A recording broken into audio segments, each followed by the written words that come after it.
Hello everyone, ideas ಫೋರಮ್ಗೆ ತಮಗೆಲ್ಲರಿಗೂ ಸ್ವಾಗತ. ನಾನು ನಿಮ್ಮ ಶ್ವೇತಾ ಬಬ್ಲಿ. ಈ ಒಂದು ವಿಡಿಯೋದಿಂದ ನಾವೇನು ಮಾಡ್ತಾ ಇದ್ವಿ, ಹಿಸ್ಟ್ರಿ ಕ್ಲಾಸಸ್ಸನ್ನು ಸ್ಟಾರ್ಟ್ ಮಾಡ್ಕೊಳ್ತಾ ಇದ್ವಿ.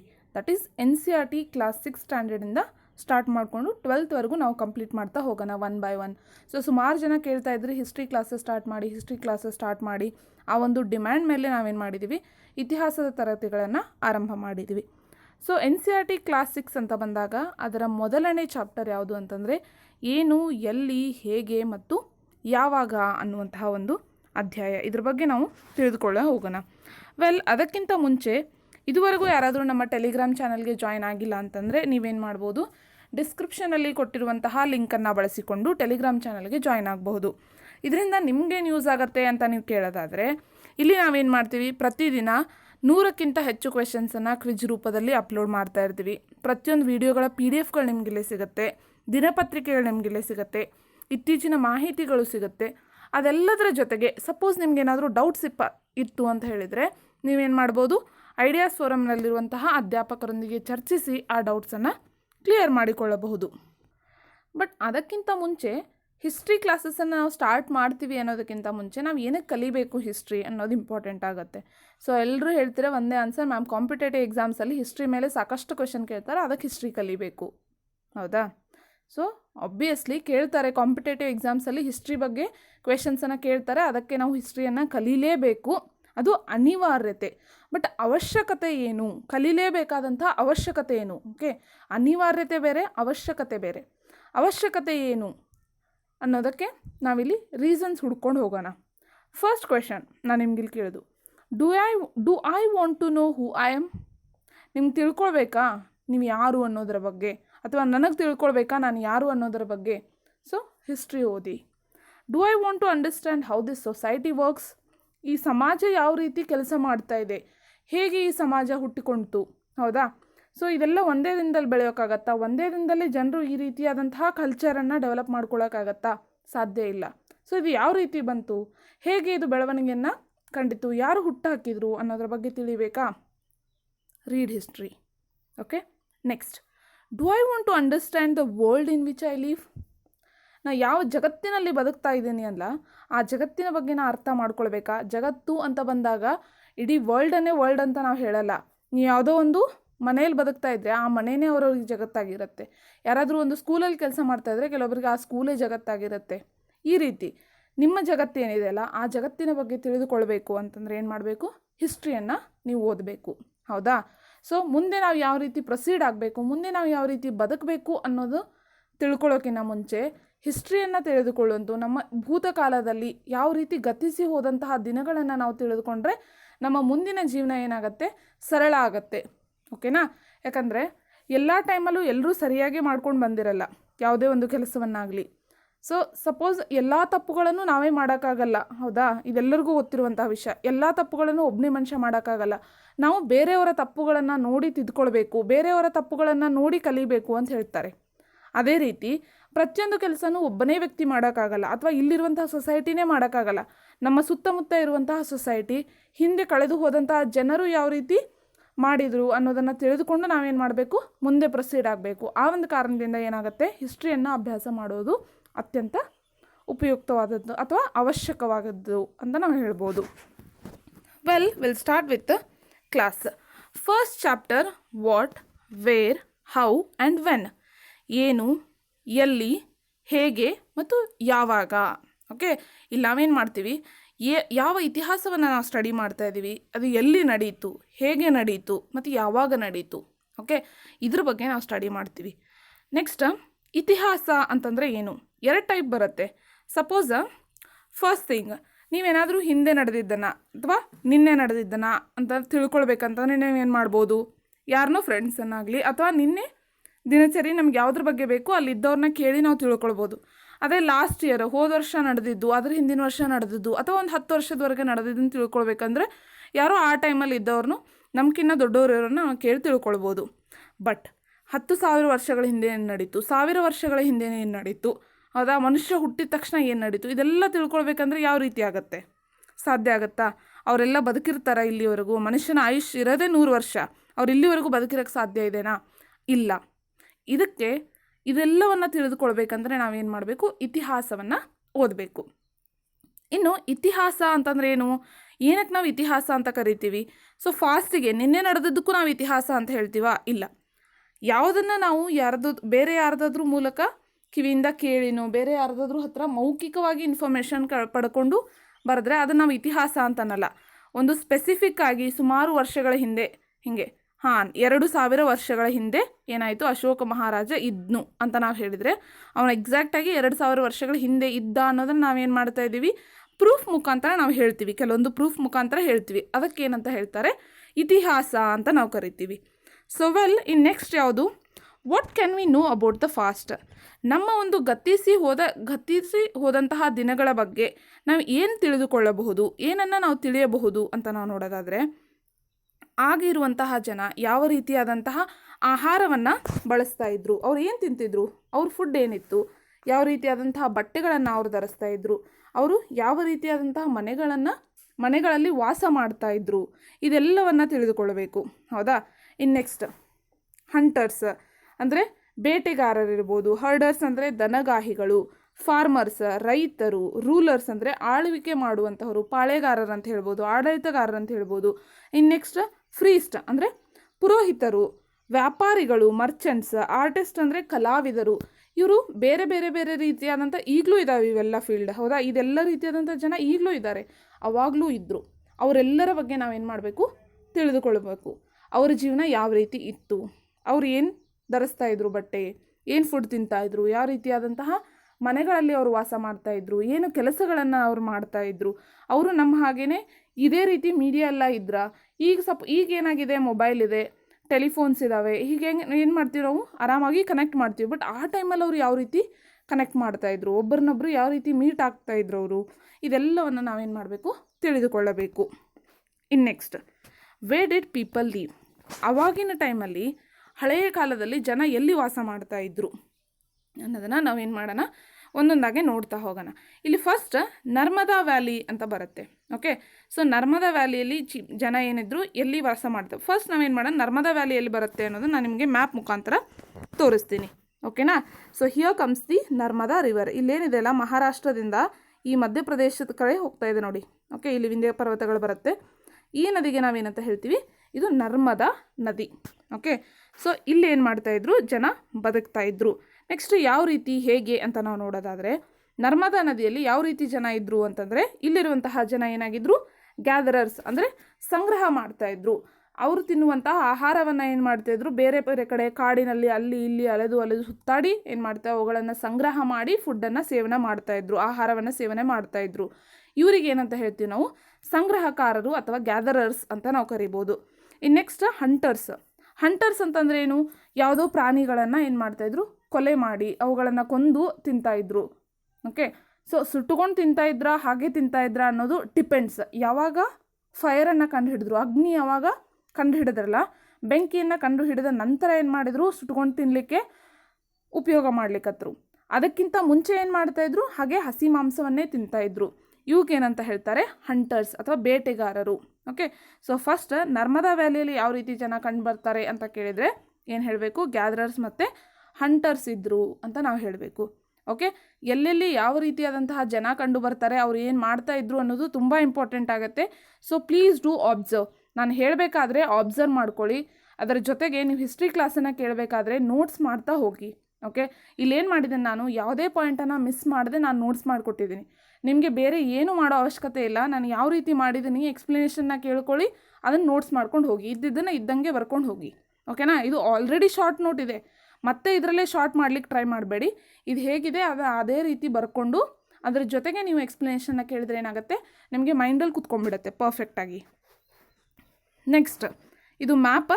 ಯಾವ ರೀತಿ ನಾನು ಪ್ಲೇಸಸನ್ನು ಸ್ಟಡಿ ಮಾಡ್ತಾ ಹೋಗ್ತೀನಿ ನಾವು, ಅದೇ ರೀತಿ ನಾನು ಏನು ಮಾಡ್ತೀನಿ, ನಿಮಗೆ ಈ ಮ್ಯಾಪನ್ನು ಕೂಡ ಎಕ್ಸ್ಪ್ಲೇನ್ ಮಾಡ್ತಾ ಹೋಗ್ತೀನಿ. Okay, next Sulaiman and Kirthar hills. So Sulaiman ಮತ್ತು ಕಿರ್ತಾರ್ ಹಿಲ್ಸ್ ಎಲ್ಲಿ ಬರುತ್ತೆ ಅನ್ನೋದನ್ನು ನಾವು ಫಸ್ಟ್ ನೋಡೋಣ.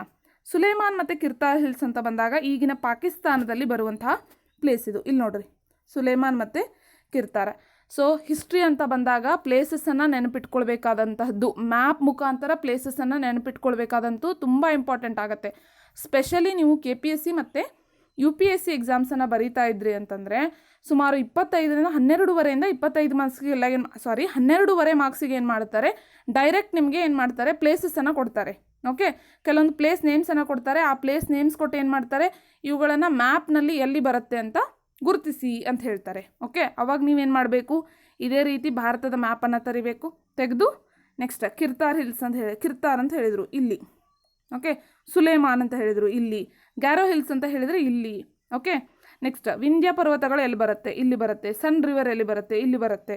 ಈ ಥರ ನೀವೇನು ಮಾಡಬೇಕು, ಗುರುತಿಸ್ತಾ ಹೋಗಬೇಕು. ಆ ಒಂದು ಕಾರಣಕ್ಕಾಗಿ ಹಿಸ್ಟ್ರಿಯಲ್ಲೂ ಕೂಡ ನೀವು ಮ್ಯಾಪ್ಸನ್ನು ನೆನ್ಪಿಟ್ಕೊಳ್ಬೇಕಾದದ್ದು, ಯಾವ ಪ್ಲೇಸ್ ಎಲ್ಲಿ ಬರುತ್ತೆ, ಯಾವ ನದಿ ಎಲ್ಲಿ ಹರಿಯುತ್ತೆ ಅನ್ನೋದನ್ನು ನೆನ್ಪಿಟ್ಕೊಳ್ಬೇಕಾದದ್ದು ತುಂಬ ಇಂಪಾರ್ಟೆಂಟ್ ಆಗುತ್ತೆ.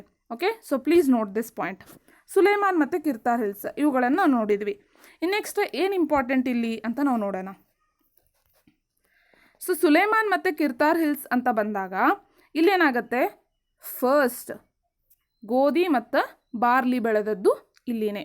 ಓಕೆ, ಕಿರ್ತಾರ್ ಹಿಲ್ಸಲ್ಲಿ ರೈಸ್ ಅಲ್ಲ, ನೆನ್ಪಿಟ್ಕೊಳ್ಳಿ, ರೈಸ್ ಬೇರೆ ಕಡೆ ಫಸ್ಟ್ ಬೆಳೆಯುತ್ತೆ, ರೈಸ್ ಅಲ್ಲ. ಗೋಧಿ ಮತ್ತು ಬಾರ್ಲಿಯನ್ನು ಮೊದಲು ಎಲ್ಲಿ ಬೆಳೆಯಲಾಯಿತು ಅಂತ ಕೇಳಿದರೆ ನೀವೇನು ಹೇಳಬೇಕು, ಸುಲೇಮಾನ್ ಮತ್ತು ಕಿರ್ತಾರ್ ಹಿಲ್ಸ್ ಅಂತ ನೀವು ಉತ್ತರವನ್ನು ಬರಿಬೇಕು. ಇನ್ನು ನೆಕ್ಸ್ಟ್ ಸುಮಾರು ಎಷ್ಟು ವರ್ಷಗಳ ಹಿಂದೆ ಅಂತ ಕೇಳಿದರೆ ಸುಮಾರು 8,000 ವರ್ಷಗಳ ಹಿಂದೆ ಇಲ್ಲಿ ಗೋಧಿ ಮತ್ತು ಬಾರ್ಲಿಯನ್ನು ಬೆಳೆಯಲಾಗ್ತಾ ಇತ್ತು. ಇನ್ನು ನೆಕ್ಸ್ಟ್ ಅದಷ್ಟೇ ಮಾಡ್ತಾ ಇದ್ರಾ ಅಂತಂದರೆ ಇಲ್ಲ, ಗೋಧಿ ಮತ್ತು ಬಾರ್ಲಿ ಬೆಳೀತಾ ಇದ್ದಾರೆ ಅಂತಂದರೆ ಏನರ್ಥ, ಅಲ್ಲಿ ಜನ ಒಂದು ಕಡೆ ಮನೆ ಕಟ್ಕೊಂಡು ಒಂದೇ ಕಡೆ ವಾಸ ಮಾಡ್ತಾ ಇದ್ದಾರೆ ಅಂತ ಅರ್ಥ. ಇಂಡೈರೆಕ್ಟಾಗಿ ನಾವು ಇದನ್ನು ತಿಳ್ಕೊಳ್ಬೇಕು. ಸೊ ಒಂದೇ ಕಡೆ ವಾಸ ಮಾಡ್ತಾ ಇದ್ದಾರೆ ಅಂತಂದರೆ ಅವ್ರು ಏನು ಮಾಡ್ತಾ ಇದ್ದಾರೆ, ಆಟೋಮೆಟಿಕ್ಕಾಗಿ ಎನಿಮಲ್ಸನ್ನು ಕೂಡ ಸಾಕಾಣಿಕೆ ಮಾಡ್ತಾ ಇದ್ದಾರೆ. ಬಟ್ ಯಾವ ಎನಿಮಲ್ಸನ್ನು ಸಾಕಾಣಿಕೆ ಮಾಡ್ತಾಯಿದ್ರು, ಯಾವ ರೀತಿಯಾದಂತಹ ಪ್ರಾಣಿಗಳನ್ನು ಅವ್ರು ಸಾಕ್ತಾಯಿದ್ರು ಅನ್ನೋದು ತುಂಬ ಇಂಪಾರ್ಟೆಂಟ್. ಸೊ ಯಾವ ರೀತಿ ಪ್ರಾಣಿಗಳು, ಶೀಪ್, ಕುರಿ, ಗೋಟ, ಮೇಕೆ, ಕ್ಯಾಟಲ್ ಅಂದರೆ ದನಕರುಗಳು, ಇವೆಲ್ಲವನ್ನು ಏನು ಮಾಡ್ತಾಯಿದ್ರು, ಅವ್ರು ಸಾಕಾಣಿಕೆ ಮಾಡ್ತಾಯಿದ್ರು. ಸೊ ಇದು ಕೂಡ ಇಂಪಾರ್ಟೆಂಟ್ ಆದಂಥದ್ದು. ಇನ್ನು ನೆಕ್ಸ್ಟ್ ಮನೆಗಳಿದ್ದು ಅಂತಂದರೆ ಆಬ್ವಿಯಸ್ಲಿ ಏನು, ದೇ ಲಿವ್ಡ್ ಇನ್ ವಿಲೇಜಸ್. ಇದನ್ನೇನು ಮ್ಯೂಚುವಲಾಗಿ ನೀವು ಅಂಡರ್ಸ್ಟ್ಯಾಂಡ್ ಮಾಡ್ಕೊಳ್ಬೇಕು. ಓಕೆ, ಸೊ ಪ್ರತಿಯೊಂದು ಪಾಯಿಂಟನ್ನು ಡೀಪಾಗಿ ಹೇಳೋಕ್ಕಾಗಲ್ಲ, ಹೌದಾ. ಸೊ ಕೆಲವೊಂದು ಏನಿರುತ್ತೆ ಮ್ಯೂಚುವಲಾಗಿ ನೀವು ಅಂಡರ್ಸ್ಟ್ಯಾಂಡ್ ಮಾಡ್ಕೊಳ್ಳುವಂಥದ್ದು ಇರುತ್ತೆ. ಸೊ ಯಾವ ಪಾಯಿಂಟ್ಸ್ ಆದರೂ ಹೇಳಿದರೆ ಹಾಂ ಇದು ಇದೆ ಅಂತಂದರೆ ಇದ್ರ ನೆಕ್ಸ್ಟ್ ಏನಿರಬಹುದು ಅನ್ನೋದನ್ನು ಕೂಡ ನೀವೇನು ಮಾಡಬೇಕು, ಥಿಂಕ್ ಮಾಡಬೇಕು. ಇನ್ನು ನೆಕ್ಸ್ಟ್ ಬರೋದು Garo hills. So Garo hills ಬಗ್ಗೆ ನಾನೇನು ಮಾಡಿದೆ ಆಲ್ರೆಡಿ ನಿಮ್ಗೆ ತೋರಿಸಿದ್ದೀನಿ. ಎಲ್ಲಿ ಬರುತ್ತದು, ಈ ಒಂದು ನಾರ್ತ್ ಈಸ್ಟರ್ನ್ ಸ್ಟೇಟ್ಸಲ್ಲಿ ಬರುತ್ತೆ ಗ್ಯಾರೋ ಹಿಲ್ಸ್. ಇಲ್ಲೇ ಹರಿಯೋದು ಯಾವುದು, ಬ್ರಹ್ಮಪುತ್ರ ನದಿ ಹರಿಯುತ್ತೆ. ಸೊ ಅದರ ಸುತ್ತಮುತ್ತ ಯಾವ ರೀತಿಯಾದಂಥ ನದಿಗಳು ಹರಿಯುತ್ತೆ ಅನ್ನೋದು ಕೂಡ ಯಾವುದೋ ಒಂದು ಪ್ಲೇಸ್ ಹೇಳಿದರೆ ಅದರ ಸುತ್ತಮುತ್ತ ನದಿಗಳು ಇರಲೇಬೇಕು.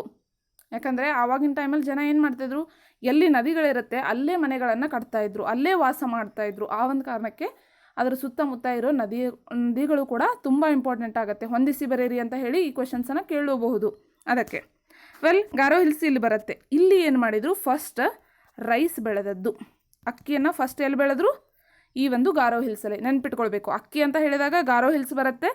ಅದೇ ಗೋಧಿ ಮತ್ತು ಬಾರ್ಲಿ ಅಂತ ಹೇಳಿದರೆ ಎಲ್ಲಿ ಬರುತ್ತೆ, ಕಿರ್ತಾರ್ ಮತ್ತು ಸುಲೇಮಾನ್. ಸೊ ಕಿರ್ತಾರ್ ಮತ್ತು ಸುಲೇಮಾನ್ ಹಿಲ್ಸ್ ಎಲ್ಲಿ ಬರುತ್ತೆ, ಈ ಬೆಟ್ಟಗಳು ಬರೋದು ಪಾಕಿಸ್ತಾನದಲ್ಲಿ, ಗಾರೋ ಹಿಲ್ಸ್ ಬರೋದು ನಾರ್ತ್ ಈಸ್ಟರ್ನ್ ಸ್ಟೇಟ್ಸಲ್ಲಿ, ನರ್ಮದಾ ಬರೋದು ಮಹಾರಾಷ್ಟ್ರ ಮತ್ತು ಮಧ್ಯಪ್ರದೇಶದ ರೀಜನಲ್ಲಿ. ಇದೆಲ್ಲ ನೀವು ನೆನ್ಪಿಟ್ಕೊಂಡಿರಬೇಕು. ಸೊ ಮ್ಯಾಪ್ಸ್ ತುಂಬ ಇಂಪಾರ್ಟೆಂಟ್. ಆ ಒಂದು ಕಾರಣಕ್ಕೆ ನಾನು ಸ್ಟ್ರೆಸ್ ಮಾಡಿ ಹೇಳ್ತಾ ಇರ್ತೀನಿ.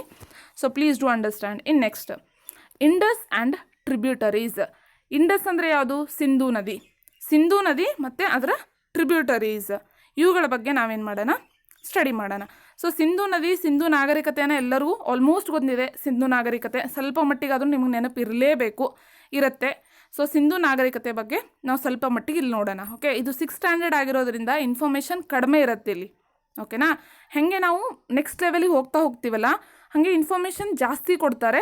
ಅದನ್ನು ನಾವೇನು ಮಾಡೋಣ, ಆ ಒಂದು ಸ್ಟ್ಯಾಂಡರ್ಡಲ್ಲಿ ಆ ಒಂದು ಬುಕ್ಸನ್ನು ಓದಬೇಕಾದ್ರೆ ಕಲಿಯೋಣ. ಸೊ ಫಸ್ಟ್ ಥಿಂಗ್, ಇಂಡಸ್ ಮತ್ತು ಅದರ ಟ್ರಿಬ್ಯೂಟರೀಸ್ ಮೇಲೆ ಯಾವಾಗ ಇತ್ತು ಸಿವಿಲೈಸೇಷನ್ಸ್ ಅಥವಾ ನಾಗರಿಕತೆಗಳು ಬೆಳೆದು ಅಂತಂದರೆ ಸುಮಾರು 4700 ವರ್ಷಗಳ ಹಿಂದೆ ಏನಾಗುತ್ತೆ, ಇಲ್ಲಿ ನಾಗರಿಕತೆಗಳು ಬೆಳೆದಿದ್ದು. ಇಲ್ಲಿ ಏನಾಗುತ್ತೆ, ಸಿಟೀಸ್, ಓಕೆ, ವಿಲೇಜಸ್ ಅಲ್ಲ, villages are different then cities ಅಂತಂದರೆ ಏನು, ಈಗ ನಮ್ಮ ಬೆಂಗಳೂರು ನಗರ ಇದೆ, ಬೆಳಗಾವಿ ಇದೆ, ಧಾರವಾಡ ಇದೆ, ಇವಾಗ ನಾವು ಸಿಟಿ ಅಂತ ಹೇಳ್ತೀವಿ, ಹೌದಾ. ಅದೇ ಅದಕ್ಕಿಂತ ಸಣ್ಣ ಪುಟ್ಟ ಇದೆ ಅಂತಂದರೆ ನಾವೇನಂತ ಹೇಳಲ್ಲ, ಸಿಟಿ ಅಂತ ಹೇಳಲ್ಲ. ಓಕೆನಾ. ನೆಕ್ಸ್ಟ್ ನಾವೇನಿರ್ತೀವಲ್ಲ ಸಣ್ಣ ಪುಟ್ಟ ಹಳ್ಳಿಲೆಲ್ಲ ಇದ್ದರೆ ಅದಕ್ಕೆ ವಿಲೇಜಸ್ ಅಂತಾರೆ. ಸಿಟೀಸ್ ಅಂದರೆ ಅಲ್ಲಿ ಎಲ್ಲ ರೀತಿಯಾದಂಥ ಫೆಸಿಲಿಟೀಸು ಇರುತ್ತೆ. ಅಲ್ಲಿ ವ್ಯಾಪಾರ ಮಾಡುವಂಥ ಜನರು ಜಾಸ್ತಿ ಇರ್ತಾರೆ, ಕೃಷಿ ಮಾಡುವಂಥ ಜನರು ಕಡಿಮೆ ಇರ್ತಾರೆ. ಇವಕ್ಕೆಲ್ಲ ನಾವೇನಂತ ಹೇಳ್ತೀವಿ ಸಿಟೀಸ್ ಅಂತ ಹೇಳ್ತೀವಿ. ಸೊ ಸುಮಾರು 4700 ವರ್ಷಗಳ ಹಿಂದೆ ಮೊದಲು ಸಿಟೀಸ್ ಇರೋದೆಲ್ಲಿ ಅಂತ ಹೇಳಿದರೆ ಅದು ಇಂಡಸ್ ಅಂದರೆ ಸಿಂಧು ನಾಗರಿಕತೆಯಲ್ಲಿ. ಇನ್ನು ನೆಕ್ಸ್ಟ್ ಸುಮಾರು 2500 ವರ್ಷಗಳ ಹಿಂದೆ ಎಲ್ಲಿ ಸಿಟೀಸ್ ಜನರೇಟ್ ಆದವು? ಗಂಗಾ ರಿವರ್ ಬ್ಯಾಂಕ್ಸ್ ಮೇಲೆ. ಓಕೆ, ಸೊ ಮೊದಲು ಸಿಂಧು ನಾಗರಿಕತೆ ಮೇಲೆ ಇದ್ದರು, ಆಮೇಲೆ ಗಂಗಾ ನದಿ ಮೇಲೆ. ಇದು ಯಾವ ರೀತಿ ಅವರು ಶಿಫ್ಟ್ ಆದರು, ಕೆಲವೊಂದು ಕಥೆಗಳಿದ್ದಾವೆ. ಅದಕ್ಕೆ ಊಹಾಪೋಹಗಳಂತೂ ನಾವು ಹೇಳ್ಬೋದು. ಎಷ್ಟು ನಿಜ ಎಷ್ಟು ಸುಳ್ಳು ಅನ್ನೋದು ಗೊತ್ತಿಲ್ಲ. ಬಟ್ ಕೆಲವೊಂದು ಕಥೆಗಳೇನು ಮಾಡುತ್ತೆ, ಅವರು ಸಿಂಧು ನದಿಯಲ್ಲಿರುವಂತಹ ಜನರೇ ಗಂಗಾ ನದಿಗೆ ಬಂದರು ಅಂತ ಕೆಲವೊಂದಷ್ಟು ಇತಿಹಾಸಕಾರ ಹೇಳ್ತಾರೆ. ಇನ್ನೂ ಕೆಲವೊಂದಷ್ಟು ಇತಿಹಾಸಕಾರ ಏನು ಹೇಳ್ತಾರೆ, ಸಿಂಧು ನಾಗರಿಕತೆಯಲ್ಲಿರುವಂತಹ ಜನ ಈ ಒಂದು ಸೌತರ್ನ್ ಪಾರ್ಟ್ಸ್ಗೆ ಮೂವ್ ಆದಂತಹ ಜನರು ಅಂತಂದರೆ, ಈಗ ನಾವೇನು ಇರ್ತೀವಲ್ಲ ನಮ್ಮ ಕರ್ನಾಟಕ, ಮಹಾರಾಷ್ಟ್ರ ಈ ಒಂದು ಪ್ರದೇಶದಲ್ಲಿರುವಂತಹ ಜನರ ಮೂಲ ಯಾವುದು? ಸಿಂಧು ನಾಗರಿಕತೆ ಅಂತ ಕೆಲವೊಂದಷ್ಟು ಜನ ಹೇಳ್ತಾರೆ. ಗಂಗಾ ನದಿಯಲ್ಲಿರುವಂತಹ ಜನರು ಆರ್ಯರು ಅಂದರೆ ಹೊರಗಡೆಯಿಂದ ಬಂದವರು ಅಂತ ಕೆಲವೊಂದಷ್ಟು ಜನ ಹೇಳ್ತಾರೆ.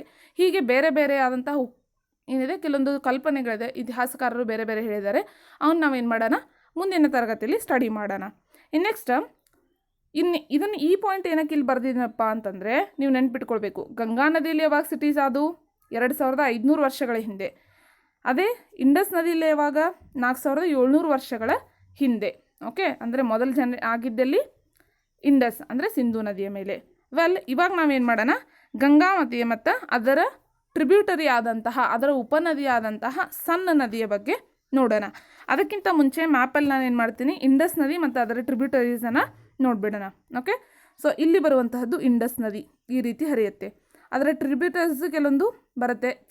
ಝೇಲಂ ಇರ್ಬೋದು, ಚೀನಾಬ್ ಇರ್ಬೋದು, ರಾವಿ, ಬಿಯಾಸ್, ಸಟ್ಲೇಜ್, ಇವು 5 ಏನಾಗುತ್ತೆ ಸಿಂಧು ನದಿಯ ಟ್ರಿಬ್ಯೂಟರೀಸ್. ಸೊ ಇದನ್ನು ನೀವೇನು ಮಾಡಬೇಕು, ನೆನ್ಪಿಟ್ಕೊಂಡಿರಬೇಕು. ಇನ್ನು ನೆಕ್ಸ್ಟ್ ಗಂಗಾ ನದಿನೂ ಕೂಡ ನಾವು ಇಲ್ಲೇ ನೋಡೋಣ. ಇಲ್ಲಿ ಬರುವಂಥದ್ದು ಗಂಗಾ ನದಿ, ಅದರ ಉಪನದಿ ಸನ್ ರಿವರ್ ಇಲ್ಲಿ ಬರುತ್ತೆ. ಓಕೆನಾ? ಗಂಗಾ ನದಿ ಮತ್ತು ಸನ್ ನದಿ ಏನಕ್ಕೆ ಇಂಪಾರ್ಟೆಂಟ, ಇಲ್ಲಿ ಏನು ಪಾಯಿಂಟ್ಸ್ ಇದ್ದಾವೆ ಅನ್ನೋದನ್ನು ನಾವು ನೋಡೋಣ. First, south of Ganga.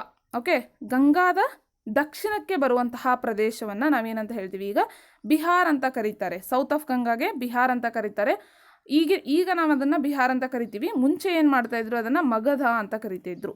So ಈ Magadha it is the first earliest biggest dynasty. Okay, ಪ್ರಾಚೀನ ಭಾರತದ ಒಂದು ಬಿಗ್ಗೆಸ್ಟ್ ಡೈನಾಸ್ಟಿ ಯಾವುದು ಅಂತ ಕೇಳಿದರೆ ದಟ್ ಈಸ್ ಮಗಧ ಅಂತ ಹೇಳಬೇಕು ನೀವು. ಓಕೆನಾ? ಬಿಫೋರ್ ಕ್ರಿಸ್ತ BCಯಲ್ಲಿ. ಇನ್ನು ಗಂಗಾ ನದಿಯ ಈ ಒಂದು ಟೈಮಲ್ಲಿ ಅಂದರೆ ಸುಮಾರು 2500 ವರ್ಷಗಳ ಹಿಂದೆ ಏನು ಮಾಡಿದರು, ಜನ ಒಂದು ಪ್ಲೇಸ್ನಿಂದ ಮತ್ತೊಂದು ಪ್ಲೇಸ್ಗಳಿಗೆ ಏನು ಮಾಡಿದರು, ಟ್ರಾವೆಲ್ ಮಾಡಲಿಕ್ಕೆ ಸ್ಟಾರ್ಟ್ ಮಾಡಿದರು. ಸೊ ಅವ್ರು ಯಾವ್ಯಾವ ರೀಸನಕ್ಕೆ ಟ್ರಾವೆಲ್ ಮಾಡ್ತಾಯಿದ್ರು ಮತ್ತು ಯಾರ್ಯಾರು ಟ್ರಾವೆಲ್ ಮಾಡ್ತಾಯಿದ್ರು ಅನ್ನೋದನ್ನು ನಾವು ನೋಡೋಣ. ಆರ್ಮೀಸ್ ಇರ್ಬೋದು, ಅಂದರೆ ಒಬ್ಬ ರಾಜ ಮತ್ತೊಬ್ಬ ರಾಜನ ಮೇಲೆ ಜಯ ಸಾಧಿಸಲಿಕ್ಕೆ ತನ್ನ ಸೈನ್ಯವನ್ನು ಕಟ್ಟಿಕೊಂಡು ಹೋಗ್ತಾ ಇದ್ದ. ಸೊ ಆರ್ಮೀಸ್ ಅವ್ರನ್ನ ತಗೊಂಡು ಟ್ರಾವೆಲ್ ಮಾಡ್ತಾಯಿದ್ರು. ಇನ್ನು ನೆಕ್ಸ್ಟ್ ವ್ಯಾಪಾರಿಗಳು ವ್ಯಾಪಾರ ಮಾಡಲಿಕ್ಕೆ ಏನು ಮಾಡ್ತಾಯಿದ್ರು, ಕ್ಯಾರವನ್ಸ್ ಅಂದರೆ ಚಕ್ಕಡೆ ರೀತಿಯಾದಂತಹ ವಾಹನಗಳು, ಅದರಲ್ಲಿ ಗೂಡ್ಸನ್ನು ಹೇರ್ಕೊಂಡು ಸಾಮಾನುಗಳನ್ನು ಹೇರ್ಕೊಂಡು ಏನು ಮಾಡ್ತಾರೆ, ಒಂದು ಪ್ಲೇಸಿಂದ ಮತ್ತೊಂದು ಪ್ಲೇಸಿಗೆ ಟ್ರಾವೆಲ್ ಮಾಡ್ತಾರೆ. ಇದು ಇರ್ಬೋದು. ಇನ್ನು ನೆಕ್ಸ್ಟ್ ರಿಲಿಜಿಯಸ್ ಟೀಚರ್ಸ್ ಅಂದರೆ ಧಾರ್ಮಿಕ ಶಿಕ್ಷಕರು, ಇವರೇನು ಮಾಡ್ತಾಯಿದ್ರು, ತಮ್ಮಲ್ಲಿರುವಂತಹ ನಾಲೆಜನ್ನು ಎಲ್ಲಿ ಯಾರು ಕೇಳ್ತಾರೆ ಅವರಿಗೆಲ್ಲ ಎಕ್ಸ್ಪ್ಲೇನ್ ಮಾಡಿಕೊಂಡು ಬೋಧನೆ ಮಾಡಿಕೊಂಡು ತಿರುಗಾಡ್ತಾಯಿದ್ರು. ಇವ್ರಿಗೇನಂತ ಹೇಳ್ತೀವಿ, ರಿಲಿಜಿಯಸ್ ಟೀಚರ್ಸ್ ಅಂತ ಹೇಳ್ತೀವಿ. ಇನ್ನು some with a spirit of adventure, ಕೆಲವೊಂದಷ್ಟು ಜನ ಸಾಹಸಿಗಳಿರ್ತಾರೆ. ಇದು ಯಾಕೆ ಹಿಂಗೆ, ಅದು ಏನಕ್ಕೆ ಹಿಂಗೆ, ಈ ಥರದ್ದೆಲ್ಲ ತಿಳ್ಕೊಳ್ಳೋದು ತುಂಬ ಇಂಟ್ರೆಸ್ಟ್ ಅವರಿಗೆ. ಇದಾಯ್ತಾ, ಏನಕ್ಕಾಯಿತು, ಇವ್ರು ಏನಕ್ಕೆ ಅಡ್ಡಾಡ್ತಿದ್ದಾರೆ, ಏನೋ ಒಂದು ಕಲ್ಲು ಸಿಕ್ತು, ಈ ಕಲ್ಲು ಎಲ್ಲಿಂದ ಬಂತು, ಏನೋ ಒಂದು ಇಂಟ್ರೆಸ್ಟಿಂಗ್ ಥಿಂಗ್ ಸಿಕ್ತಂದರೆ ಅದ್ರ ಬಗ್ಗೆ ತಿಳ್ಕೊಳ್ಳೋದು. ಈ ಥರ ಅಡ್ವೆಂಚರಸ್ ಪೀಪಲ್ ಇರ್ತಾರೆ ಕೆಲವೊಂದಷ್ಟು ಜನ. ಸೊ ಆ ಒಂದು ಕಾರಣಕ್ಕಾಗಿ ಅವ್ರು ಏನು ಮಾಡ್ತಾರೆ, ಟ್ರಾವೆಲ್ ಮಾಡ್ತಿರ್ತಾರೆ. ಇವೆಲ್ಲವೂ ಇದ್ವು. ಇನ್ನು next they have learned many things over the years. Next same ಇದ್ದು ನಾ ಥಿಂಗ್ಸ್ ಅಂತ ಕೇಳಿದರೆ ಇಲ್ಲ. ಓಕೆ, ಹೇಗೆ ಜನ್ರೇಷನ್ ಬೆಳೀತಾ ಬಂದವು. ಇವಾಗ ನೋಡಿರಿ, 2500 ವರ್ಷಗಳ ಹಿಂದೆ ಇದ್ದಂಥ ಜನ ಅದೇ ರೀತಿ ಮೆಂಟಾಲಿಟಿ ನಮಗೀಗಿಲ್ಲ, ಹೌದಾ? ಅವ್ರಿಗಿಂತ ಸ್ವಲ್ಪ ನಾಲೆಜ್ ಜಾಸ್ತಿ ಇದೆ, ಇಂಟೆಲಿಜೆನ್ಸ್ ಜಾಸ್ತಿ ಇದೆ, ಹೌದಾ? ಅವ್ರಿಗಿಂತ ಸ್ವಲ್ಪ ಸೊಕ್ಕು ಅದು ಕೂಡ ಜಾಸ್ತಿನೇ ಇದೆ. ಪ್ರತಿಯೊಂದು ಏನಾಗ್ತಾ ಇದೆ, ಬೆಳೀತಾ ಬಂತು ಜನರಿಂದ ಜನರಿಗೆ ಅಥವಾ ಜನ್ರೇಷನಿಂದ ಜನ್ರೇಷನ್ಗೆ ಪ್ರತಿಯೊಂದು ಬೆಳೀತಾ ಬಂತು. ಸೊ ಚೇಂಜ್ ಆಗ್ತಾ ಬಂದರು ಮನುಷ್ಯರು. ಇನ್ನು ನೆಕ್ಸ್ಟ್, ಸೊ ಅಹಂ ಅಂತ ಏನಕ್ಕೆ ಹೇಳಿದೆ ಅಂತಂದರೆ, ಜನರಿಗೆ ಈಗ ಅಹಂಕಾರ ಬಂದಿದೆ ಅನ್ನೋದಕ್ಕೆ ಸಾಕ್ಷಿನೇ ಕೊರೋನಾ ವೈರಸ್. ಮತ್ತಿನ್ನೇನು ಎಕ್ಸ್ಪ್ಲೇನ್ ಮಾಡುವಂಥ ಅವಶ್ಯಕತೆ ಇಲ್ಲ. ಇದೆಲ್ಲ ಏನು ನಾವು ಮಾಡಿದಂಥದ್ದನ್ನು ನಾವೇನು ಮಾಡ್ತಾ ಇದ್ದೀವಿ, ವಾಪಸ್ಸ ಪರಿಸರ ನಮಗೆ ನೀಡ್ತಾ ಇರುವಂಥದ್ದು. ಇನ್ನು ನೆಕ್ಸ್ಟ್ ಸೌತ್ ಏಷ್ಯಾನ ನಾವೇನಂತ ಹೇಳ್ತೀವಿ ಸಬ್ ಕಾಂಟಿನೆಂಟ್, ಅಂದರೆ ಒಂದು ಉಪಖಂಡ ಅಂತ ಕರೀತಾರೆ ಸೌತ್ ಏಷ್ಯಾ. ಸೊ ಸೌತ್ ಏಷ್ಯಾದಲ್ಲಿ ಯಾವ ದೇಶಗಳು ಬರುತ್ತೆ ಅಂತಂದರೆ ಈ ನಮ್ಮ ಭಾರತದ ಸುತ್ತಮುತ್ತ ಇರುವಂತಹ ದೇಶಗಳೆಲ್ಲ ಬರುತ್ತೆ. ನೆಕ್ಸ್ಟು ಮಾಲ್ಡೀವ್ಸ್, ಇವೆಲ್ಲ ಶ್ರೀಲಂಕಾ, ಇವೆಲ್ಲ ದೇಶಗಳೇನಾಗ್ತವೆ, ಇರಾಕ್, ಇವೆಲ್ಲ ದೇಶಗಳೇನಾಗ್ತವೆ ಸೌತ್ ಏಷ್ಯಾದಲ್ಲಿ ಬರುತ್ತೆ. ಸೊ ಸೌತ್ ಏಷ್ಯಾನ ನಾವು ಏನಕ್ಕೆ ಉಪಖಂಡ ಅಂತ ಕರಿತೀವಿ ಅಂತ ನೀವು ಕೇಳೋದಾದರೆ, ಇವು ಏನಾಗಿದೆ, ಬೆಟ್ಟ ಗುಡ್ಡಗಳಿಂದ, ನದಿಗಳಿಂದ, ಸಾಗರ ಸಮುದ್ರಗಳಿಂದ ಏನಾಗಿದೆ, ಬೇರೆ ಸುತ್ತಮುತ್ತ ಇರೋ ಪ್ರದೇಶಗಳಿಂದ ಸಪ್ರೇಟ್ ಆಗಿದೆ. ಓಕೆ, ಆಮೇಲೆ ಇದು ಸೈಜಲ್ಲಿ ತುಂಬ ದೊಡ್ಡದಾಗಿದೆ. ಆ ಒಂದು ಕಾರಣಕ್ಕೆ ನಾವೇನಂತ ಹೇಳ್ತೀವಿ, ಸೌತ್ ಏಷ್ಯಾ, ದಕ್ಷಿಣ ಏಷ್ಯಾವನ್ನು ಉಪಖಂಡ ಅಂತ ಕರಿತೀವಿ. ಇನ್ next, names of the land, ಭೂಮಿಯ ಹೆಸರುಗಳು. ಓಕೆ, ಅಂದರೆ ನಮ್ಮ first names of the land ಅಂದರೆ ನಾವು ನಮ್ಮ ಭಾರತಕ್ಕೆ ಭಾರತ ಅಂತ ಯಾವ ರೀತಿ ನೇಮ್ ಬಂತು, ಇಂಡಿಯಾ ಅಂತ ಯಾವ ರೀತಿ ನೇಮ್ ಬಂತು ಅನ್ನೋದನ್ನು ಮಾತ್ರ ನಾವಿಲ್ಲಿ ಕಲಿತಾ ಇದ್ದೀವಿ. ಸೊ ಇಂಡಿಯಾ ಅಂತ ಯಾವ ರೀತಿ ನೇಮ್ ಬಂತು ಅಂತ ನೋಡೋದಾದರೆ, ಇಂಡಸ್ ನದಿಯ ಬಗ್ಗೆ ನಾವು ಎಲ್ಲರೂ ಕಲಿತ್ವಿ ಈಗ, ಹೌದಾ. ಇಂಡಸ್ ಅಂದರೆ ಯಾವುದು, ಸಿಂಧೂ ನದಿ. ಸಂಸ್ಕೃತದಲ್ಲಿ ಅದಕ್ಕೆ ಸಿಂಧೂ ನದಿ ಅಂತ ಕರೀತಾರೆ, ಸಿಂಧು ಅಂತ ಕರೀತಾರೆ. ಇನ್ನು ನೆಕ್ಸ್ಟ್, ಈ ನೇಮ್ ಎಲ್ಲಿಂದ ಬಂತು ಅಂತಂದರೆ, ಇದನ್ನು ಇರಾನಿಯನ್ಸ್ ಮತ್ತು ಗ್ರೀಕ್ಸ್ ಕೊಟ್ಟಂತಹ ಒಂದು ನೇಮ್ ಇದು. ನಿಮಗೆಲ್ಲರಿಗೂ ಗೊತ್ತು, ವ್ಯಾಪಾರಕ್ಕಾಗಿ ನಮ್ಮ ದೇಶಕ್ಕೆ ಸುಮಾರು ಜನ ಬಂದಿದ್ದಾರೆ. ಬ್ರಿಟಿಷರು ಬಂದಿದ್ದಾರೆ, ಇರಾನಿಯನ್ಸ್ ಬಂದಿದ್ದಾರೆ, ಪೋರ್ಚುಗೀಸರು ಬಂದಿದ್ದಾರೆ, ಪ್ರತಿಯೊಬ್ಬರು ಬಂದಿದ್ದಾರೆ, ಆಲ್ಮೋಸ್ಟ್ ಬಂದಿದ್ದಾರೆ ಸುತ್ತಮುತ್ತ ಇರೋ ಜನ. ಅದರಲ್ಲಿ ಬಂದವರು ಯಾರು, ಇರಾನಿಯನ್ಸ್ ಮತ್ತು ಗ್ರೀಕ್ಸ್ ಅಂತ ಬರ್ತಾರೆ. ಅವರು ಕೂಡ ಒಬ್ಬರು. ಯಾವಾಗ ಅಂದರೆ ಸುಮಾರು 2500 ವರ್ಷಗಳ ಹಿಂದೆ ಇವರು ಬಂದರು. ಅವ್ರು ಏನು ಮಾಡಿದರು, ಈ ಒಂದು ನದಿಯನ್ನು ಇಂಡೋಸ್ ಅಥವಾ ಹಿಂಡೋಸ್ ಅಂತ ಕರೆದ್ರು. ಈ ಒಂದು ನದಿ ಅನ್ನೋದಕ್ಕಿಂತ ನದಿಯ ಪೂರ್ವ ಭಾಗದಲ್ಲಿ ಯಾವ ಜನ ವಾಸ ಮಾಡ್ತಾರಲ್ಲ ಅವರನ್ನು ಕರೀತಾ ಇದ್ರು. So next, east of the river ಲ್ಯಾಂಡನ್ನು ಇಂಡಿಯಾ ಅಂತ ಕರೆದ್ರು. ಓಕೆ, ಅದರ ಪೂರ್ವ ಭಾಗದಲ್ಲಿರುವಂತಹ ಒಂದು ಭೂಮಿಯನ್ನು ಏನಂತ ಕರೆದ್ರು, ಇಂಡಿಯಾ ಅಂತ ಕರೆದ್ರು. ಓಕೆನಾ, ಇದನ್ನು ನೀವು ನೆನ್ಪಿಟ್ಕೊಳ್ಬೇಕು, this is important. In next, Bharat ಅಂತ ನಾವು ಕರಿತೀವಿ. ಭಾರತ ಅನ್ನುವಂತಹ ನೇಮ್ ಹೆಂಗೆ ಬಂತು ಅಂತ ಹೇಳಿದರೆ, ಇದು ಋಗ್ವೇದದಲ್ಲಿ ಮೆನ್ಷನ್ ಮಾಡಿರುವಂತಹದ್ದು. ಸುಮಾರು 3500 ವರ್ಷಗಳ ಹಿಂದೆ ಋಗ್ವೇದವನ್ನು ಬರೀಲಾಯಿತು. ಆ ಒಂದು ಟೈಮಲ್ಲಿ ಭಾರತ ಅನ್ನುವಂತಹ ಒಂದು ನೇಮನ್ನು ಮೆನ್ಷನ್ ಮಾಡಲಾಯಿತು. ಸೊ ಭಾರತ ಅಂತ ಯಾರಿಗೆ ಕರಿತಾ ಇತ್ತು ಅಂತಂದರೆ, ನಾರ್ತ್ ವೆಸ್ಟ್ ಅಂದರೆ ಈಗಿನ ಪಾಕಿಸ್ತಾನ, ರಾಜಸ್ಥಾನ ಇವೆಲ್ಲ ಭಾಗಗಳೇನು ಬರುತ್ತಲ್ಲ, this part. Okay, I will just show you in the map. ಈ ಪಾರ್ಟಲ್ಲಿ ಇರುವಂತಹ ಜನರಿಗೆ ಏನಂತ ಕರೀತಿದ್ರು, ಭಾರತ ಅಂತ ಜನರಿಗೆ ಏನು ಮಾಡ್ತಾಯಿದ್ರು, ಕರೀತಾ ಇದ್ರು. Well, in next, finding out about the fast. ನಮ್ಮ ಒಂದು ಗತಕಾಲದ ಬಗ್ಗೆ ನಾವು ಯಾವ ರೀತಿ ತಿಳಿದುಕೊಳ್ಳಬಹುದು, ನಡೆದು ಹೋದಂಥದ್ದು ಬಗ್ಗೆ ನಾವು ಯಾವ ರೀತಿ ತಿಳಿದುಕೊಳ್ಬೋದು. ನಾನು ಹೇಳಿದೆ, ಸ್ವಲ್ಪ ದಿನದ ಹಿಂದೆ ಆದರೆ ನಾವು ಯಾರನ್ನಾದರೂ ಕೇಳಿ ತಿಳ್ಕೊಳ್ಬೋದು. ಅದೇ ಲಾಸ್ಟ್ ಇಯರ್ ಆದಂದರೆ ಇನ್ನೂ ಏನೋ ನ್ಯೂಸ್ ಪೇಪರು ಅದು ಇದು ಏನಾದ್ರು ಸ್ವಲ್ಪ ನೋಡಿ ನಾವು ಈಗ ತಿಳ್ಕೊತೀವಿ. ಬಟ್ ಆ ಟೈಮಲ್ಲಿ ನ್ಯೂಸ್ ಪೇಪರ್ ಇಲ್ಲ, ಟಿ ವಿ ಇಲ್ಲ, ಹೆಂಗೆ ನೋಡಿ ತಿಳ್ಕೊತಿದ್ರು, ಯಾವ ರೀತಿ ನಾವು ತಿಳಿತಿದ್ವಿ ಅಂತಂದರೆ, so I just show you the 2 modes. ಒಂದು ಮ್ಯಾನುಸ್ಕ್ರಿಪ್ಟ್ಸ್, ಹಸ್ತಪ್ರತಿಗಳು ಅಂತ ಹೇಳ್ತೀವಿ. ಇನ್ನೊಂದು ಇನ್ಸ್ಕ್ರಿಪ್ಷನ್ಸ್ ಅಂದರೆ ಶಾಸನಗಳು. ಸೊ ಫಸ್ಟ್ ಥಿಂಗ್, ಹಸ್ತಪ್ರತಿಗಳು ಅಂತಂದರೆ ಏನು, ತಾಳೆ ಎಲೆಗಳ ಮೇಲೆ ಅಥವಾ ಯಾವುದಾದ್ರೂ ಮರದ ತೊಗಟೆಗಳ ಮೇಲೆ ಏನು ಮಾಡ್ತಾಯಿದ್ರು, ಬರೀತಾ ಇದ್ರು. ಓಕೆ, ಕೈಯಿಂದ ಬರಿತಾ ಇದ್ರು. ಅದಕ್ಕೆ ಇವುಗಳಿಗೆ ಏನಂತ ಹೇಳ್ತಾರೆ, ಕೈ ಅಂದರೆ ಏನು, ಹಸ್ತ, ಕೈಯಿಂದ ಬರಿತಾ ಇದ್ರು. ಆ ಒಂದು ಕಾರಣಕ್ಕಾಗಿ ಇವಕ್ಕೆ ಏನಂತ ಹೇಳ್ತಾರೆ, ಮ್ಯಾನುಸ್ಕ್ರಿಪ್ಟ್ಸ್ ಅಂತ ಕರೀತಾರೆ. ಇನ್ನು ನೆಕ್ಸ್ಟ್ ಟೈಪ್, ಇನ್ಸ್ಕ್ರಿಪ್ಷನ್ಸ್ ಅಂತಂದರೆ ಏನು ಅಂತ ನಾವು ನೋಡೋದಾದರೆ, ಯಾವುದಾದ್ರೂ ಕಲ್ಲಿನ ಮೇಲೆ, ಓಕೆ, ಯಾವುದಾದ್ರೂ ಕಲ್ಲುಗಳ ಮೇಲೆ ಅಥವಾ ಗಟ್ಟಿಯಾಗಿರುವಂತಹ ಸರ್ಫೇಸ್ ಮೇಲೆ, ಮೆಟಲ್ಗಳ ಮೇಲೆ, ಓಕೆ, ಕಬ್ಬಿಣ ಅದು ಇದು ಈ ಥರದ ಮೆಟಲ್ಗಳ ಮೇಲೆ ಕೆತ್ತುತ್ತಾ ಇದ್ರು. ಓಕೆ, ಯಾವುದೋ ಕಲ್ಲನ್ನು ತೊಗೊಂಡು ಯಾವುದೊಂದು ಮೆಟಲನ್ನು ತೊಗೊಂಡು ಏನು ಮಾಡ್ತಾಯಿದ್ರು, ಕೆತ್ತುತ್ತಾ ಇದ್ರು. ಈ ಒಂದು ಪ್ರೊಸೆಸ್ಗೆ ಏನಂತ ಹೇಳ್ತಾರೆ, ಇನ್ಸ್ಕ್ರಿಪ್ಷನ್ಸ್ ಅಂತ ಹೇಳ್ತಾರೆ, ಅಥವಾ ಶಾಸನಗಳು ಅಂತ ನಾವು ಕರಿತೀವಿ. ಇನ್ನು ನೆಕ್ಸ್ಟ್, ಹಸ್ತಪ್ರತಿಗಳಲ್ಲಿ ಯಾವ ರೀತಿಯಾದಂತಹ ಸಬ್ಜೆಕ್ಟ್ಸ್ ಇರ್ತಿದ್ವು ಅಂತ ನಾವು ನೋಡಿದರೆ, ರಿಲಿಜಿಯಸ್ ಸಬ್ಜೆಕ್ಟ್ಸ್, ಧಾರ್ಮಿಕ ನಂಬಿಕೆ, ಅವರ ಯಾವ ರೀತಿ ಅವರಿಗೆ ಧಾರ್ಮಿಕವಾಗಿ ನಂಬಿಕೆ ಇತ್ತು, ಅವರ ಆಚಾರ ವಿಚಾರಗಳೇನಾಗಿದ್ದು ಅನ್ನೋದ್ರ ಬಗ್ಗೆ ಅವ್ರು ಬರಿತಾ ಇದ್ರು. ಇನ್ನು ನೆಕ್ಸ್ಟ್, ಅಲ್ಲಿ ಯಾವುದಾದ್ರೂ ಒಬ್ಬ ದೊಡ್ಡ ವ್ಯಕ್ತಿ, ಕಿಂಗ್ ಇದ್ದ, ರಾಜ ಇದ್ದ ಅಂದರೆ ಆ ರಾಜನ ಬಗ್ಗೆ, ಅವನ ಜೀವನದ ಬಗ್ಗೆ. ನೆಕ್ಸ್ಟ್, ಯಾವುದಾದ್ರೂ ಮೆಡಿಸನ್ ಇತ್ತಂದರೆ ಅದರ ಔಷಧ, ಅದರ ಬಗ್ಗೆ. ಇನ್ನು ನೆಕ್ಸ್ಟ್, ಅಲ್ಲಿರುವಂಥ ಆಗಿನ ಟೈಮಲ್ಲಿರುವಂಥ ಸೈನ್ಸ್ ಬಗ್ಗೆ. ಎಪಿಕ್ಸ್ ಅಂದರೆ ಮಹಾಕಾವ್ಯಗಳನ್ನು ಕೂಡ ಬರೀತಾ ಇದ್ರು. ನೆಕ್ಸ್ಟ್, ಪೋಯಮ್ಸ್, ಕವಿತೆಗಳು, ಪ್ಲೇಸ್, ನಾಟಕಗಳು, ಇವೆಲ್ಲವನ್ನು ಏನು ಮಾಡಿದ್ದಾರೆ, ಮ್ಯಾನುಸ್ಕ್ರಿಪ್ಟ್ಸಲ್ಲಿ ಇವು ಸಿಕ್ಕಿದ್ದಾವೆ. ಇನ್ನು ನೆಕ್ಸ್ಟ್, ಆ ಟೈಮಲ್ಲಿ ಬರೆದಿರುವಂಥ ಎಲ್ಲ ಮ್ಯಾನುಸ್ಕ್ರಿಪ್ಟ್ ಸಿಕ್ಕಿದ್ದಾವೆ ಅಂತಂದರೆ ಇಲ್ಲ. ಯಾಕಂದರೆ ಕೆಲವೊಂದಷ್ಟು ಏನಾಗಿದ್ದಾವೆ, ಇನ್ಸೆಕ್ಟ್ಸಿಂದ, ಕೆಲವೊಂದು ಹುಳುಗಳು, ಕ್ರಿಮಿಕೀಟಗಳು ತಿಂದು ನಾಶ ಮಾಡಿರೋದ್ರಿಂದ ಪ್ರತಿಯೊಂದು ಸಿಕ್ಕಿಲ್ಲ, ಸ್ವಲ್ಪ ಮಟ್ಟಿಗೆ ಸಿಕ್ಕಿರುವಂತಹದ್ದು. ಓಕೆ, ಇನ್ನು ನೆಕ್ಸ್ಟ್, ಯಾವ ಲ್ಯಾಂಗ್ವೇಜಸ್ಸಲ್ಲಿ ಬರಿತಾ ಇದ್ರು ಅಂತ ಕೇಳೋದಾದರೆ, ಸಂಸ್ಕೃತ ಅಂತಂದರೆ ಆವಾಗ ಅತಿ ಪ್ರೀಸ್ಟ್ ಅಂತಂದರೆ ಯಾರು ದೊಡ್ಡ ವ್ಯಕ್ತಿಗಳು ಅಂತ ಅನಿಸ್ಕೊಂಡಿರ್ತಾರೋ ಅವ್ರಿಗೆ ಮಾತ್ರ ಸೀಮಿತ ಆದಂಥ ಒಂದು ಭಾಷೆ ಆಗಿತ್ತು ಆ ಒಂದು ಟೈಮಲ್ಲಿ. ಅಂದರೆ ಅಷ್ಟು ವ್ಯಾಲ್ಯೂ ಇತ್ತು ಸಂಸ್ಕೃತಕ್ಕೆ. ಇನ್ನು ನೆಕ್ಸ್ಟ್, ಜನರು ನಾರ್ಮಲ್ ಆಗಿ ಏನು ಮಾಡ್ತಾಯಿದ್ರು, ಪ್ರಾಕೃತ ಭಾಷೆಯಲ್ಲಿ ಮಾತನಾಡ್ತಾಯಿದ್ರು. ಸೊ ಪ್ರಾಕೃತದಲ್ಲಿ ಕೂಡ ಕೆಲವೊಂದಷ್ಟು ಜನ ಬರೆಸಿದ್ದಾರೆ. ಫಾರ್ ಎಕ್ಸಾಂಪಲ್ ಬುದ್ಧ ಅವರೆಲ್ಲ. ಇನ್ನು ನೆಕ್ಸ್ಟ್ ತಮಿಳ್. ಹೌದು, ತಮಿಳೇನು ತುಂಬ ಓಲ್ಡ್ ಒಂದು ಭಾಷೆ, ಇದು ತುಂಬ ಹಳೆಯ ಕಾಲದಂಥ ಒಂದು ಭಾಷೆ, ಇದು ಪ್ರಾಚೀನ ಭಾಷೆ ಅಂತ ನಾವು ಹೇಳ್ತೀವಿ ತಮಿಳ್. ನೆಕ್ಸ್ಟ್ ಇದೆಲ್ಲ ಏನಾಯಿತು, ಮ್ಯಾನ್ಯುಸ್ಕ್ರಿಪ್ಟ್ಸ್ ಬಗ್ಗೆ ಆಯಿತು. ಇನ್ನು ನೆಕ್ಸ್ಟ್ ಇನ್ಸ್ಕ್ರಿಪ್ಷನ್ಸ್ ಬಗ್ಗೆ ನಾವು ನೋಡೋದಾದರೆ ಹಾರ್ಡ್ ಸರ್ಫೇಸ್ ಮೇಲೆ ಬರೀತಿದ್ರು ಅನ್ನೋದನ್ನ ನಾನು ತಿಳ್ಕೊಂಡ್ರಿ. ಮತ್ತು ಏನು ಬರೀತಾ ಇದ್ರು ಅಂದರೆ ಹಾರ್ಡ್ ಸರ್ಫೇಸ್ ಮೇಲೆ ಅಷ್ಟು ಕಷ್ಟಪಟ್ಟು ಬರೀತಾರೆ ಅಂದರೆ ಏನಾದರೂ ಭಾಳ ಇಂಪಾರ್ಟೆಂಟ್ ಇರೋದಷ್ಟು ಬರೀಬೇಕಲ್ಲ. ಸೊ ಏನು ಭಾಳ ಇಂಪಾರ್ಟೆಂಟ್ ಅಂದ್ರೆ ಯಾವುದಾದ್ರೂ ರಾಜ ಬ್ಯಾಟಲ್ ಒಳಗೆ ಫೈಟ್ ಮಾಡಿ ಗೆದ್ನಪ್ಪ ಬೇರೆಯೊಬ್ಬರ ರಾಜನ ಜೊತೆ, ಏನಾದರೂ ವಶಪಡಿಸ್ಕೊಂಡ ಅಂತಂದರೆ ಅದನ್ನು ಬರೆಯೋದು. ಓಕೆ, ಈ ಥರದ್ದು. ಅಥವಾ ಆ ರಾಜನ ಪತ್ನಿಯರು ಇರ್ತಿದ್ರಲ್ಲ, ಅವರು ತಮ್ಮ ಗಂಡನ ಬಗ್ಗೆ ಹೊಗಳಿ ಏನು ಮಾಡ್ತಾಯಿದ್ರು, ಶಾಸನಗಳನ್ನು ಕೆತ್ತಿಸ್ತಾ ಇದ್ರು. ಇದೆಲ್ಲವನ್ನು ಏನು ಮಾಡ್ತಾಯಿದ್ರು, ಈ ಒಂದು ಶಾಸನಗಳ ಮೇಲೆ, ಇನ್ಸ್ಕ್ರಿಪ್ಷನ್ಸ್ ಮೇಲೆ ಬರಿತಾ ಇದ್ರು. ಇನ್ನು ನೆಕ್ಸ್ಟ್ ಇನ್ಸ್ಕ್ರಿಪ್ಷನ್ಸ್ ಅಂತ ಬಂದಾಗ ಇಲ್ಲಿ ಆಬ್ವಿಯಸ್ಲಿ ಬರೀಬೇಕು ಅಂತಂದರೆ ಏನು, ಸ್ಕ್ರಿಪ್ಟ್ ಇರಲೇಬೇಕು, ಸ್ಕ್ರಿಪ್ಟ್ಸ್ ಇದ್ದು. ಅದರ ಜೊತೆಗೆ ಲ್ಯಾಂಗ್ವೇಜಸ್, ಅವ್ರು ಮಾತಾಡುವಂಥ ಕೆಲವೊಂದು ಲ್ಯಾಂಗ್ವೇಜಸ್ ಇದ್ದು, ಅವುಗಳನ್ನು ನಾವೀಗ ಎಲ್ಲನೂ ಡಿಕೋಡ್ ಮಾಡೋಕ್ಕಾಗಿಲ್ಲ, ಕೆಲವೊಂದಷ್ಟನ್ನು ಮಾಡಿದ್ದಾರೆ.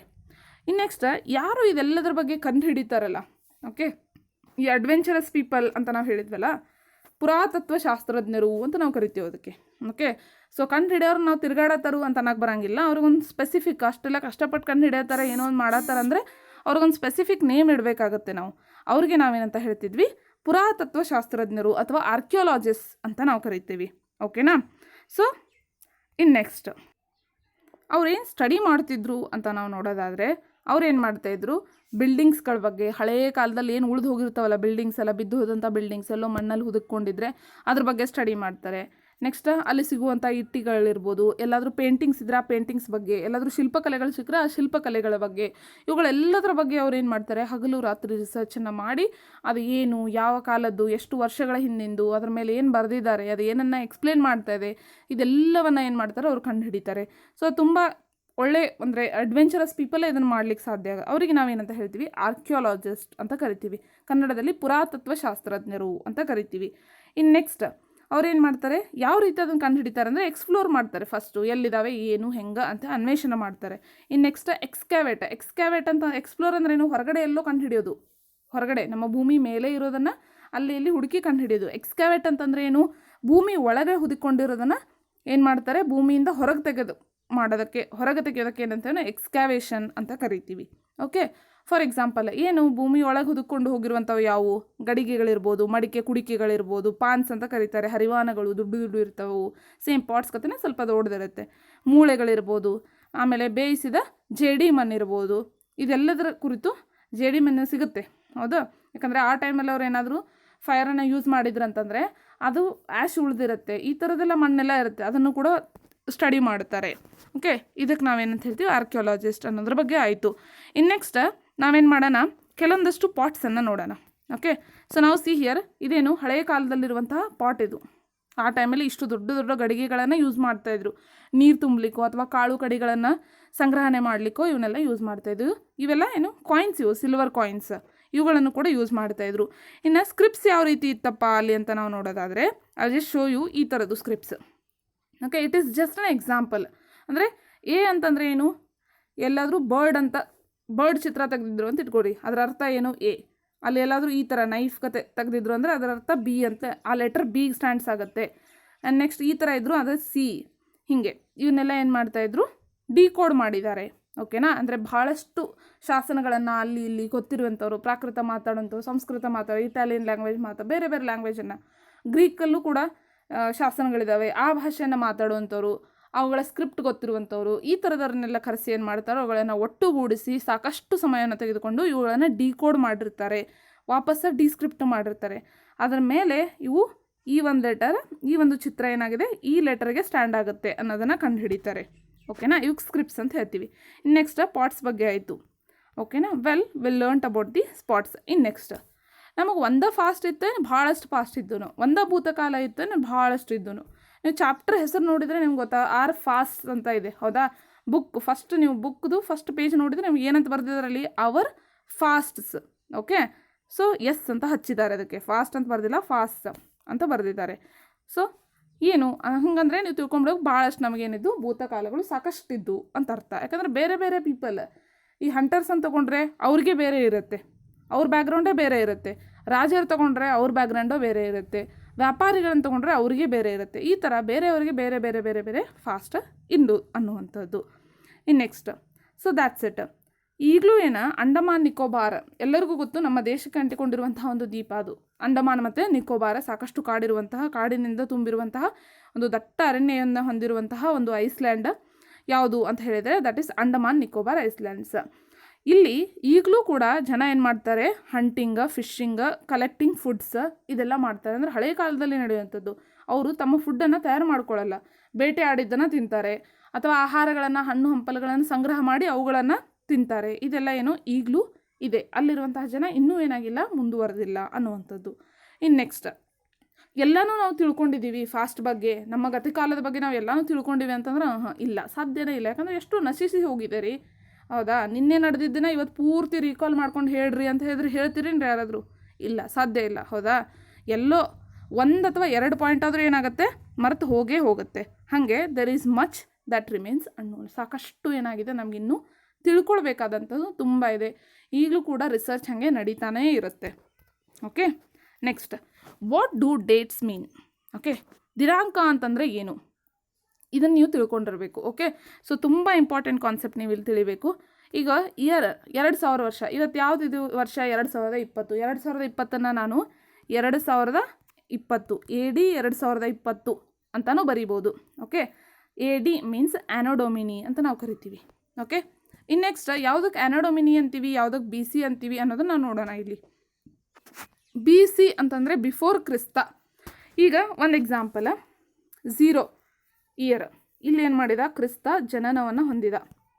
ಓಕೆ, ಕ್ರಿಸ್ತ ಜನಿಸಿದ ವರ್ಷ ಇದು ಯಾವುದು? ಕ್ರಿಸ್ತ ಶಕ 0 ಅಥವಾ ಕ್ರಿಸ್ತ ಶಕ 1. ಈ ಒಂದು ಟೈಮಲ್ಲಿ ಕ್ರಿಸ್ತ ಜನಿಸಿದ. ಕ್ರಿಸ್ತ ಜನಿಸಿದ ನಂತರದ ಕಾಲವನ್ನು ನಾವೇನಂತ ಹೇಳ್ತೀವಿ? ಆ್ಯನೋಡೊಮಿನಿ ಅಂತ ಕರಿತೀವಿ, ಅಥವಾ CE ಕಾಮನ್ ಎರಾ ಅಂತಲೂ ಕರಿತೀವಿ. Okay, 1 point. ಅದೇ ಕ್ರಿಸ್ತ ಹುಟ್ಟೋಕ್ಕಿಂತ ಮುಂಚಿನ ಒಂದು ಕಾಲವನ್ನು ನಾವೇನಂತ ಹೇಳ್ತೀವಿ? BC ಬಿಫೋರ್ ಕ್ರಿಸ್ತ ಅಂತ ಹೇಳ್ತೀವಿ, ಅಥವಾ BCE. ಓಕೆ, ಅಥವಾ BCE ಬಿಫೋರ್ ಕಾಮನ್ ಎರಾ, ಅಥವಾ before present, BP not BP blood pressure ಅಲ್ಲ, ಬಿಫೋರ್ ಪ್ರೆಸೆಂಟ್ ಅಂತಲೂ ನಾವೇನು ಮಾಡ್ತೀವಿ? ಕರಿತೀವಿ. ಓಕೆ, ಇನ್ನು ನೆಕ್ಸ್ಟ್, ನಂಬರ್ ಮುಖಾಂತರ ಯಾವ ರೀತಿ ಅಂತಂದರೆ, ಕ್ರಿಸ್ತ ಹುಟ್ಟಿದ ನಂತರದ ಕಾಲವನ್ನು ನಾವೇನಂತೀವಿ? ಕ್ರಿಸ್ತ ಶಕ 1, ಕ್ರಿಸ್ತ ಶಕ 2, ಕ್ರಿಸ್ತ ಶಕ 3. ಹಾಗೆ ಈಗ ನಾವಿರೋದು ಯಾವುದು? ಕ್ರಿಸ್ತ ಶಕ 2020. ಓಕೆ, ಕ್ರಿಸ್ತ ಹುಟ್ಟೋಕ್ಕಿಂತ ಮುಂಚಿನ ಕಾಲವನ್ನು ನಾವು BC ಅಂತ ಕರಿತೀವಿ. ಇವುಗಳನ್ನು ನಾವು ಯಾವ ರೀತಿ ನೇಮ್ ಮಾಡ್ತೀವಿ ಅಂದರೆ ಉಲ್ಟಾ ಇರುತ್ತೆ ಇದು. ಓಕೆ, ಕ್ರಿಸ್ತ ಹುಟ್ಟೋಕ್ಕಿಂತ 1 ವರ್ಷ ಮುಂಚೆ, ಕ್ರಿಸ್ತ ಹುಟ್ಟೋಕ್ಕಿಂತ 2 ವರ್ಷ ಮುಂಚೆ, ಕ್ರಿಸ್ತ ಹುಟ್ಟೋಕ್ಕಿಂತ 3 ವರ್ಷ ಮುಂಚೆ, ಕ್ರಿಸ್ತ ಹುಟ್ಟೋಕ್ಕಿಂತ 1000 ವರ್ಷ ಮುಂಚೆ. ಹೀಗೇನು ಮಾಡ್ತಾರೆ, ಬೇರೆ ಬೇರೆ ರೀತಿಯಾದಂಥ ನಂಬರ್ಸನ್ನು ಏನು ಮಾಡ್ತಾರೆ, ಕೊಟ್ಕೊಂಡು ಹೋಗ್ತಾರೆ. ಅಂದರೆ ಇಲ್ಲೇನಾಗ್ತಾ ಇದೆ, ಉಲ್ಟಾ ಹೋಗ್ತಾ ಇದೆ ನಂಬರ್ ಸಿರೀಸ್. ಇಲ್ಲೇನಾಗ್ತಾ ಇದೆ, ಸ್ಟೇಟ್ ಬರ್ತಾ ಇದೆ. ಓಕೆ, ಕ್ರಿಸ್ತ ಪೂರ್ವ ಅಂತ ನಾವು ಕರಿತೀವಿ. ಇದನ್ನು ನೀವು ಕ್ಲಿಯರ್ ಮಾಡ್ಕೊಳ್ಬೇಕು, first point. Next, so as always every time ನಾನು ಏನು ಮಾಡ್ತಾ ಇದ್ದೆ, ಕ್ವೆಶನ್ಸನ್ನು MCQನ ಕೊಡ್ತಿದ್ವಿ. ಈ ಬುಕ್ಕಲ್ಲಿ ನಾವೇನು ಮಾಡಿದ್ವಿ ಅಂತಂದರೆ ಹೊಂದಿಸಿ ಬರೆಯಿರಿ ಅಂತ ಕೊಟ್ಟಿದ್ದೀನಿ. ತುಂಬ ಸಣ್ಣ ಮಕ್ಕಳ ಆಟ, ಬಟ್ ಪ್ಲೀಸ್ ಹೊಂದಿಸಿ ಬರೆಯಿರಿ. ಓಕೆನಾ? First, Narmada valley, Magadha, Garo hills, Indus ಮತ್ತು ಅದರ ಟ್ರಿಬ್ಯೂಟರೀಸ್ ಗಂಗಾ ವ್ಯಾಲಿ. ಇವುಗಳನ್ನು ನೀವೇನು ಮಾಡಬೇಕು, ಕರೆಕ್ಟ್ ಪ್ಲೇಸಸಲ್ಲಿ ಹೊಂದಿಸಿ ಬರೀರಿ. ಫಸ್ಟ್, ನರ್ಮದಾ ವ್ಯಾಲಿ ಎಲ್ಲಿ ಬರುತ್ತೆ ಒಂದು ನಾನು ನಿಮ್ಗೆ ಹೇಳ್ತೀನಿ. ಓಕೆನಾ? ಮಗಧ ಎಲ್ಲಿ ಬರುತ್ತೆ, ಮಗಧದಲ್ಲಿ ಏನಿತ್ತು, ಗಾರೋ ಹಿಲ್ಸಲ್ಲಿ ಏನು ಮಾಡ್ತಾಯಿದ್ರು, ಆಮೇಲೆ ಇಂಡಸ್ ಮತ್ತು ಅದರ ಟ್ರಿಬ್ಯೂಟರೀಸಲ್ಲಿ ಏನು ಮಾಡ್ತಾಯಿದ್ರು, ಗಂಗಾ ವ್ಯಾಲಿಯಲ್ಲಿ ಏನು ಮಾಡ್ತಾಯಿದ್ರು. ಸೊ ಎಲ್ಲರಿಗೂ ಗೊತ್ತು, ಇಂಡಸ್ ಟ್ರಿಬ್ಯೂಟರೀಸ್ ಫಸ್ಟ್ ಸಿಟೀಸ್ ಇದ್ದು. ಗಾರೋ ಹಿಲ್ಸ್ ಅಂದರೆ ನಾನು ನಿಮ್ಗೆ ಆಲ್ರೆಡಿ ಹೇಳಿದೆ, ಅರ್ಲಿ ಅಗ್ರಿಕಲ್ಚರ್ ಅಲ್ಲೂ ಕೂಡ ಇತ್ತು. ಓಕೆ, ಯಾಕಂದರೆ ಗಾರೋ ಹಿಲ್ಸ್ ಅಂತ ಕೊಟ್ಟಿದ್ದೀನಿ. ನೀವು ಕೇಳ್ಬೋದು, ಮೇಡಮ್ ಇಲ್ಲಿಗಿಂತ ಮುಂಚೆನೇ ಎಲ್ಲಿ ಇತ್ತು, ಸುಲೇಮಾನ್ ಮತ್ತು ಕಿರ್ತಾರ್ ಹಿಲ್ಸಲ್ಲಿ ಇತ್ತಲ್ಲ ಅಂಥೇಳಿ, ಬಟ್ ಅದನ್ನು ಇಲ್ಲಿ ಆಪ್ಷನಲ್ಲಿ ಕೊಟ್ಟಿಲ್ಲ. ಓಕೆನಾ? ಸೊ ಉಳಿದದ್ದು ಏನು ಮಾಡಿರಿ, ನೀವು ಹೊಂದಿಸಿ ಬರೆಯಿರಿ. ವೆಲ್, ಇಲ್ಲಿಗೇನಾಯಿತು, ಹಿಸ್ಟ್ರಿದು ಫಸ್ಟ್ ಚಾಪ್ಟರ್ ಕಂಪ್ಲೀಟ್ ಆಯಿತು. Thank you so much guys. ಈ ವಿಡಿಯೋ ನಿಮ್ಗೆ ಇಷ್ಟ ಆಗಿದ್ದರೆ please do like, share and subscribe. ಇನ್ನು ನೆಕ್ಸ್ಟ್ ಲಾಸ್ಟ್ ಪಾಯಿಂಟ್ ಏನಂದರೆ, ನಿಮಗೆಲ್ಲರಿಗೂ ಗೊತ್ತು, ಲಾಸ್ಟ್ ವೀಡಿಯೋದನ್ನ ಹೇಳ್ತಾ ಬರ್ತಾ ಇದ್ದೀನಿ, ಜಾಯಿನ್ ಆಪ್ಷನ್ ಅಂತ ಒಂದು ಬರುತ್ತೆ ನಿಮಗೆ. ಸಬ್ಸ್ಕ್ರೈಬ್ ಬಟನದ ಪಕ್ಕದಲ್ಲಿ ಏನಾಗುತ್ತೆ, ಒಂದು ಜಾಯಿನ್ ಆಪ್ಷನ್ ಅಂತ ಬರುತ್ತೆ. ಸೊ ನಮ್ಮ ಟೆಕ್ನಿಕಲ್ ಟೀಮ್ ಮತ್ತು ಹೊಸ ಟೆಕ್ನಾಲಜಿನ ಅಳವಡಿಕೆ ಮಾಡಲಿಕ್ಕೆ ನಾವೇನು ಮಾಡಿದ್ವಿ, ಈ ಜಾಯಿನ್ ಆಪ್ಷನ್ನ ಕೊಡ್ತಿದ್ವಿ. ಈ ಜಾಯಿನ್ ಆಪ್ಷನ್ ಮೇಲೆ ಕ್ಲಿಕ್ ಮಾಡಿ 29, 59, 159 ಹೀಗೆ ಬೇರೆ ಬೇರೆ ಆಪ್ಷನ್ಸ್ ಬರುತ್ತೆ. ಸೊ ನಿಮಗೆ ಯಾವ್ದು ಅಫೋರ್ಡೆಬಲ್ ಇದೆಯಲ್ಲ, ಆ ಒಂದು ಅಮೌಂಟನ್ನು ಪೇ ಮಾಡೋದ್ರ ಮೂಲಕ ನೀವೇನು ಮಾಡ್ಬೋದು, ಈ ಒಂದು ಟೀಮ್ಗೆ ಸಹಾಯವನ್ನು ಮಾಡ್ಬೋದು. ಸಪೋಸ್ ನಿಮಗೇನೂ ಆಗಲ್ಲಪ್ಪ, ನನ್ನ ಕಡೆ ಅಷ್ಟು ಪೇ ಮಾಡೋಕ್ಕೆ ದುಡ್ಡಿಲ್ಲ ಅಂದರೆ ನೀವೇನು ಮಾಡೋದು, ಪೇ ಮಾಡೋ ಅವಶ್ಯಕತೆ ಇಲ್ಲ. ನೀವು ಸಬ್ಸ್ಕ್ರೈಬ್ ಮಾಡುವ ಮುಖಾಂತರ ನೀವೇನು ಮಾಡ್ಬೋದು, ನಮಗೆ ನಿಮ್ಮ ಬೆಂಬಲವನ್ನು ಸೂಚಿಸಬಹುದು. ಇಲ್ಲಿ ಏನು ಎಕ್ಸ್ಟ್ರಾ ದುಡ್ಡು ಉಳಿಯುತ್ತಲ್ಲ, ಟೆಕ್ನಿಕಲ್ ಟೀಮ್ಗೆ ಯೂಸ್ ಆದ ನಂತರ ಏನು ಎಕ್ಸ್ಟ್ರಾ ಟೀಮ್ ಉಳಿಯುತ್ತಲ್ಲ, ಈ ದುಡ್ಡನ್ನು ನಾವೇನು ಮಾಡ್ತೀವಿ, ಬಡ ವಿದ್ಯಾರ್ಥಿಗಳ ವಿದ್ಯಾಭ್ಯಾಸಕ್ಕಾಗಿ ಯೂಸ್ ಮಾಡ್ಕೊಳ್ತೀವಿ. ಓಕೆ, ಸೊ ಜಾಯಿನ್ ಆಗೋದು ಬಿಡೋದು ಪ್ರತಿಯೊಂದು ನಿಮ್ಮ ಒಂದು ಅನಿಸಿಕೆಗೆ ಬಿಟ್ಟದ್ದು. ಓಕೆನಾ? So well, thank you so much guys. Will see you in the next video. Till then, bye.